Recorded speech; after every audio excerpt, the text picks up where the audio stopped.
En el testimonio de hoy, nuestro hermano ha aprendido personalmente los secretos más oscuros de Thomas Dexter Hake directamente de Jesús. Han visto muchos nombres en el infierno, desde la reina Isabel a otros. Aquí está su carta. Era un caluroso día de verano de 2022 cuando ocurrió el suceso. El sol de Texas ardía en lo alto y las olas de calor que se elevaban desde el asfalto me nublaban la vista. Yo estaba al volante disfrutando de los momentos en que el viento entraba por las ventanillas, dejando un tacto fresco en mi piel. Como hombre de negocios jubilado, mi vida ya no se limitaba a un escritorio a primera hora de la mañana, sino que se dedicaba a actividades más profundas y significativas: trabajar para la comunidad, apoyar a las personas, actuar con fe. Estas eran ahora mis principales prioridades. Pero aquel día sentí una extraña inquietud. Todo parecía como debía ser, pero esa leve sensación de incomodidad a lo largo del camino no me dejaba en paz. Al doblar una esquina e intentar concentrarme en la carretera, sentí que el tiempo se ralentizaba de repente, una colisión. El volante se me escapó de las manos y aquel silencio estremecedor mientras cada momento de mi vida pasaba ante mis ojos. Nunca había sentido tan profundamente lo que significaba sentirse vulnerable y perdido. El aliento frío de la muerte estaba en mi piel. Aquel día, después del accidente, me vi arrastrada a una oscuridad estremecedora. Cuando intenté abrir los ojos, me encontré con una intensa oscuridad que parecía envolverlo todo, como si la luz nunca hubiera existido en este mundo. Estaba inmóvil, pero cuando los susurros resonaron a mi alrededor, un escalofrío me recorrió. Voces frías y metálicas murmuraban mi nombre con tono burlón, cuestionando mi fe en los susurros que reverberaban en mi mente. Mientras me adentraba en la oscuridad, el suelo bajo mis pies desapareció de repente. Sentí como si cayera en un vacío infinito. El viento me cortaba la cara, dejándome una presión aplastante en el pecho y, finalmente, me estrellé contra el suelo. Mi cuerpo se estremeció y el paisaje que me rodeaba se abrió de repente. Por primera vez vi el infierno. Enormes torres cubiertas de alquitrán se alzaban hacia el cielo, retorciéndose como sombras entre las llamas negras que surgían a su alrededor. De lo alto de las torres salía humo, rodeado de una espesa niebla de azufre ardiente. Entrecerré los ojos, sintiendo la presencia de una fuerza demoníaca que gobernaba este mundo, su aliento palpable en mi piel. Las llamas eran la única fuente de luz del infierno. Ríos de lava entraban en erupción como volcanes, cayendo en cascada por las rocas ardientes y esparciendo un inquietante resplandor rojo por todas partes. Las almas caídas vagaban como sombras, algunas gritaban desesperadas mientras otras se descomponían en silencio. Su dolor y desesperanza eran casi tangibles. La oscuridad, la desesperanza que envolvía este mundo, crecía lentamente en mi alma. Cuando mi rostro se hundió en la tierra ennegrecida y ardiente, un grito brotó de mi interior. La desesperación se apoderó de todo mi ser. Este era el lugar donde la fe se enfrentaba a su prueba más difícil. ¿Por qué estaba yo aquí? El Dios en el que creía, mis oraciones, mis esfuerzos, acabaría todo aquí, en estas llamas infernales. Las preguntas sin respuesta aprisionaban mi mente. La oscuridad se filtró en lo más profundo de mi alma, tratando de extinguir hasta el último atisbo de esperanza en mi interior. Los susurros metálicos resonaban a mi alrededor, burlándose de cada pizca de fe que tenía, y con cada eco sentía que me escapaba un poco más. No tenía ni idea de cuánto tiempo había vagado en aquella oscuridad. El tiempo no seguía las leyes de este lugar, cada segundo, cada minuto parecía una eternidad abrumadora. Cuando empezaron a aparecer rostros familiares entre las sombras tras el fuego infernal, incluso en mi desesperación, mis ojos se abrieron de par en par, horrorizados. La primera figura que encontré fue la reina Isabel, caminando con noble gracia, envuelta en un deslumbrante manto dorado.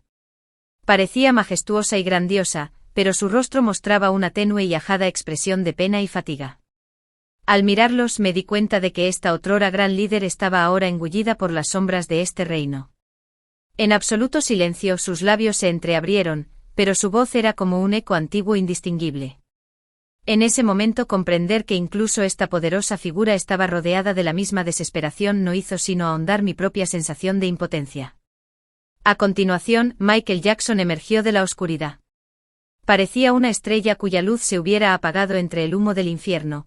La figura antaño legendaria que había cautivado a millones de personas cargaba ahora con una profunda tristeza.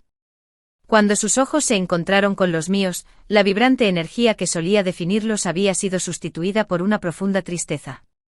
Era como si los malentendidos, las dudas y los anhelos que les habían atormentado en vida siguieran aferrándose a ellos aquí. Su silenciosa presencia dejó una dolorosa huella en mi corazón, eco de las esperanzas perdidas. Poco después vi que Bruce Lee, el otrora legendario artista marcial y símbolo de la sabiduría, se mantenía erguido incluso aquí, pero un reflejo cansado y filosófico brillaba en sus ojos.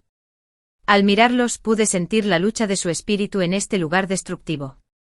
Aunque su fuerza física parecía inquebrantable, tenía la sensación de que cada movimiento, cada mirada, cuestionaba el interminable ciclo entre la vida y la muerte. Pero entre todos estos fantasmas, el más devastador de ver era mi viejo amigo Michael. Michael era la persona que había calentado mi corazón con su alegría y compañía durante nuestra juventud. Por aquel entonces nuestras vidas habían sido sencillas pero llenas de sentido, creíamos en un futuro esperanzador. Pero ahora, ver su silueta en la oscuridad reabría todas las heridas de mi alma. La expresión familiar y amistosa que había conocido había desaparecido, sustituida por un profundo dolor y pesar. Chris, dijeron, su voz resonando como un susurro, ¿por qué estamos aquí, amigo mío? En ese momento incluso los fragmentos de fe que me quedaban se hicieron añicos. Los ojos se me llenaron de lágrimas y sentí un peso que me oprimía la garganta. No lo sé, Michael, susurré. Con mis palabras, la oscuridad pareció estrechar su cerco sobre mi alma, la sensación de absoluta desesperanza, la desesperación que crecía en mí. No se trataba solo de estar aquí, se trataba de todos los errores que había cometido en la vida, las oportunidades perdidas, los momentos en que dudé de mi fe. Todo ello me pesaba sobre los hombros. Me sentía tan débil que estaba a punto de caer de rodillas. En ese momento apareció una luz brillante, pura y sobrecogedora. Tuve que entrecerrar los ojos al darme cuenta de que había olvidado la existencia de esa luz. De entre el resplandor surgió una figura, Jesús. Caminó a través del fuego del infierno y la oscuridad, acercándose a mí. En sus ojos había un amor y una misericordia tan profundos que empezaron a romper la desesperanza de mi alma. Chris, me dijo con una voz suave pero tan poderosa como el universo mismo, no tienes por qué estar aquí. No es tu doloroso pasado lo que importa, sino la fe que te salva. Las lágrimas corrieron por mi rostro al sentir la calidez de su mirada amorosa. La paz que experimenté era algo que había anhelado durante años. Jesús extendió sus manos y me levantó. Su tacto derritió las piedras que pesaban sobre mi corazón y me llenó de nueva esperanza. En ese momento me sentí verdaderamente salvado. Cuando las tinieblas se retiraron ante la luz de la presencia de Jesús, descubrí la paz y el perdón en los rincones más profundos de mi alma. Rodeado por las oscuras llamas, debatiéndome en las profundidades del infierno, había sentido que la desesperanza se había apoderado completamente de mí. A mi alrededor resonaban los gemidos de las almas caídas y los gritos de angustia. Pero de repente aquella luz brillante que había logrado atravesar incluso las fosas más profundas del infierno, brilló una vez más. Esta vez era tan poderosa que tuve que cerrar los ojos. El calor que me llenaba y rompía las tinieblas me hacía sentir la serena presencia de Jesús a mi lado. Pero esta vez Jesús no estaba allí solo para salvarme, tenía otro propósito. Levantó su mano, rasgando las tinieblas del infierno para mostrarme una serie de visiones. Estas visiones se desarrollaron ante mí con una claridad sorprendente. En primer lugar, apareció una enorme megaiglesia. Una multitud se había reunido en el interior de un lujoso templo, guiada por un predicador ataviado con relucientes collares de diamantes y costosas vestimentas. Ese predicador era T.D. Jakes, uno de los más destacados defensores del Evangelio de la Prosperidad. Desde su púlpito dorado, proclamaba que Dios recompensaba a los creyentes con riqueza. La prosperidad material es un regalo de las bendiciones de Dios, gritaba, y la multitud estallaba en un entusiasmo salvaje. Sin embargo, Jesús reveló la verdad que se escondía tras aquel fastuoso escenario: mansiones opulentas, coches de lujo y un estilo de vida ahogado en riquezas. En ese momento me di cuenta de que los que realmente estaban pagando el precio de esta prosperidad eran los creyentes engañados. La visión se trasladó a los registros financieros de la iglesia de Jakes. Se manejaban inmensas sumas de dinero, pero no había transparencia. Nunca estaba claro si las donaciones de la gente se utilizaban para el reino de Dios o para indulgencia personal. Los que exigían transparencia financiera eran silenciados por sombras oscuras. Cuando Jesús llamó mi atención sobre esta contradicción, sentí una punzada en el corazón. Utilizar el nombre de Dios para obtener riqueza y poder me parecía una de las mayores traiciones a la verdadera esencia de la fe. A continuación, la visión me llevó a la familia de T.D. Jake. Surgió una escena empañada por los escándalos. Su hija Sara había tenido dificultades a una edad temprana, y su hijo Germán había tenido problemas con la policía.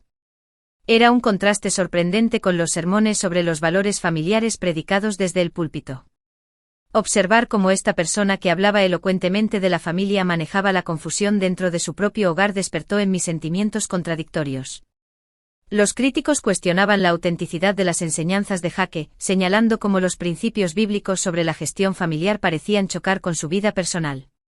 Jesús me recordó a través de estas imágenes lo fácil que era engañar al juicio humano y que la fe debía vivirse de verdad en todos los aspectos. Otra visión reveló la postura teológica de T.D. Jake y las controversias en torno al modalismo. En su día, sus enseñanzas sugerían que Dios se manifestaba de tres formas distintas, una creencia que contradecía la teología cristiana tradicional. Estas opiniones habían provocado importantes divisiones en la historia de la Iglesia. Al presenciar esta confusión teológica, sentí la presencia tranquilizadora de Jesús en mi interior. La última visión mostraba las colaboraciones seculares de Jake, acuerdos con la estrella del hip hop Diddy y asociaciones con no creyentes. Esto suscitó dudas entre los críticos, que citaron escrituras que advertían contra tales alianzas. Estas alianzas suscitaron profundas preocupaciones sobre la comercialización de la fe. Incluso en las escenas en las que la multitud aplaudía con entusiasmo, se palpaba un vacío espiritual. Jesús desenmascaró las trampas terrenales que se escondían tras estas colaboraciones y subrayó la importancia de preservar la pureza de la fe. Cada una de estas visiones puso al descubierto el brillo engañoso de la superficie del mundo de la fe y la oscuridad que acecha debajo. Jesús me miró a los ojos y me dijo: lo que está oculto en la oscuridad se revelará. La verdadera fe debe vivirse con sinceridad y amor, no con lujo, poder o hipocresía. Mis ojos se llenaron de lágrimas y mi corazón se estremeció. La luz de Jesús penetró profundamente en mi alma, destrozando mi desesperanza. Ahora comprendía que la fe debe vivirse no solo con palabras, sino con nuestros actos y en el fondo de nuestro corazón. Al salir de esa oscuridad, de esa desesperanza, al volver a este mundo por un momento, me pregunté si todo había sido real. Estaba en una habitación de hospital, con el monótono pitido de los monitores resonando a mi alrededor. Mi corazón latía a un ritmo irregular, pero sabía que estaba viva, que había sobrevivido.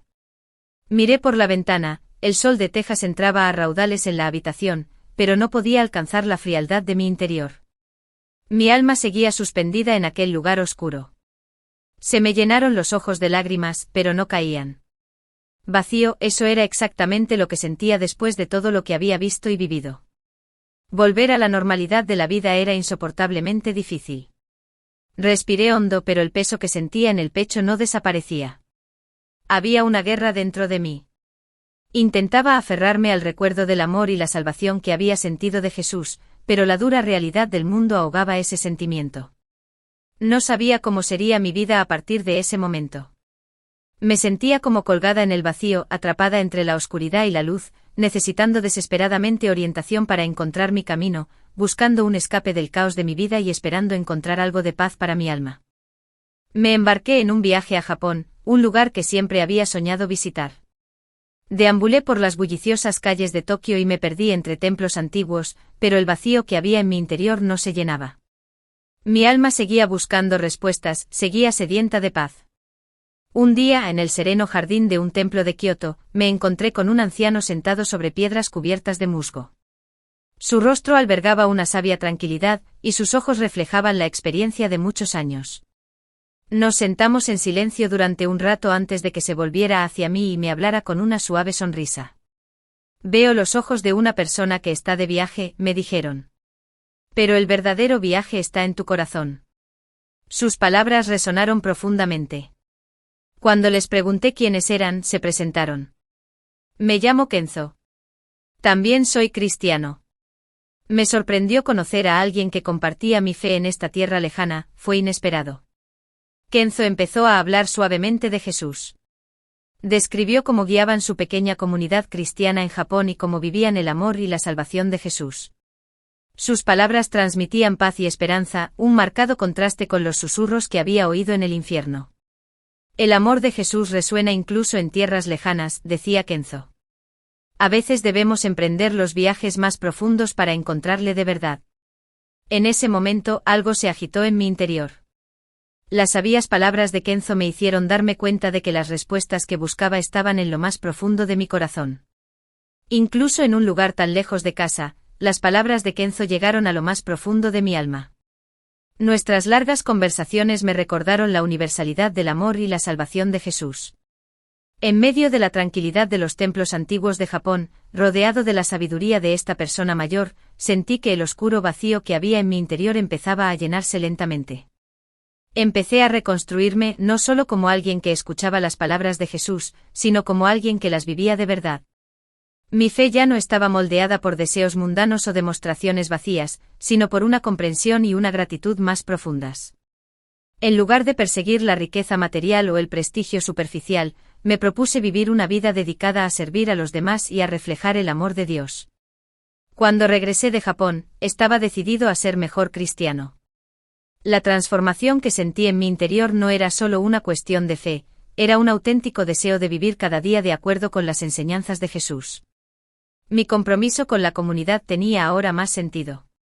Estaba deseoso de ayudar a los demás, guiar a los jóvenes y vivir fielmente. Mi corazón se llenó de verdadera paz, y ahora sabía con certeza que el amor de Jesús se había convertido en una luz que me guiaba incluso en los momentos más oscuros.